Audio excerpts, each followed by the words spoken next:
ब्रिम्बलविक नाम के छोटे से कस्बे में परछाइयां बड़ी अजीब थीं। वे अपने मालिक से अलग नाचतीं, कभी फिसलतीं तो कभी जैसे कानों में फुसफुसातीं। लोग ध्यान नहीं देते थे, पर 10 साल का मिलो सब पर नजर रखता था। एक सुबह उसने देखा कि उसकी परछाई उसका पीछा नहीं कर रही। अचानक वह पांव से छूटकर अलग खड़ी हो गई, हाथ कमर पर, चेहरे पर बड़ी सी मुस्कान। तुम मैं हो? मिलो घबराया। नहीं, परछाई बोली, मैं वो हूं जो तुम नहीं हो, निडर, शरारती और रोमांच चाहने वाली।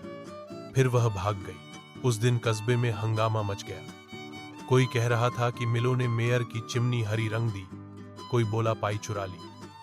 मिलो सफाई देता रहा, वो मैं नहीं, मेरी परछाई है, पर कोई मानता ही नहीं।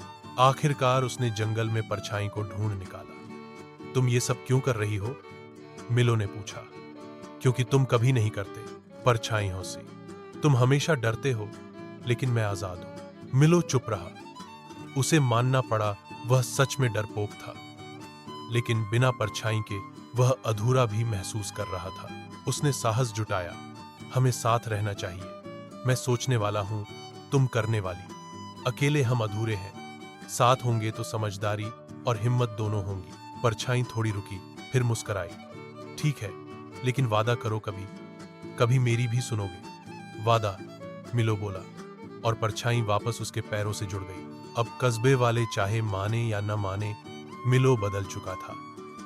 वह अब भी चींटियों को गिनता था, पर अब पेड़ भी चढ़ता, अपनी बात भी कहता और हौंसते हौंसते छोटी शरारतें भी करता।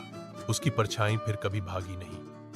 वह हर कदम पर उसके साथ चलती, कभी आंख मारकर याद दिलाती, जिंदगी में डर और हिम्मत दोनों का संतुलन जरूरी है।